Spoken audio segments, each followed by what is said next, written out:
অবৈধভাবে বালু উত্তোলনের বিরুদ্ধে অভিযানে গাইবান্ধার গোবিন্দগঞ্জে ৬টি ড্রেজার মেশিন ধ্বংস করেছে প্রশাসন।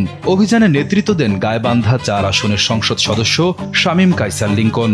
শুক্রবার বিকেল ৫টা থেকে রাত ৮টা পর্যন্ত গোবিন্দগঞ্জ উপজেলার মহিমাগঞ্জ ইউনিয়নের পান্থামারি থেকে বামন হাজরা এলাকার বাঙালি নদীতে এই অভিযান পরিচালনা করা হয়।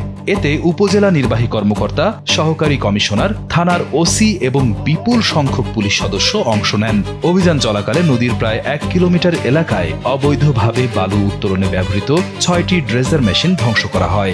প্রশাসনের উপস্থিতি টের পেয়ে বালু উত্তোলনের সঙ্গে জড়িত ব্যক্তিরা পালিয়ে যান। গাইবান্ধা ৪ গোবিন্দগঞ্জ আসনের সংসদ সদস্য বলেন, অবৈধ বালু উত্তোলনের সঙ্গে জড়িতদের বিরুদ্ধে নিয়মিত মামলা করা হবে এবং এ ধরনের অভিযান অব্যাহত থাকবে।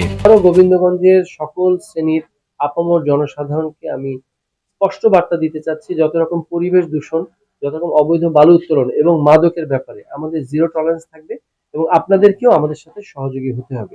টিম মাঝে মাঝে গিয়ে এই সমস্ত বিষয়ে সরাসরি পদক্ষেপ নিবে এবং আমি আগামীকাল আমাদের আইন শৃঙ্খলা মিটিং আছে এবং মাসিক যে সমন্বয় সভা আছে সেটাও আছে।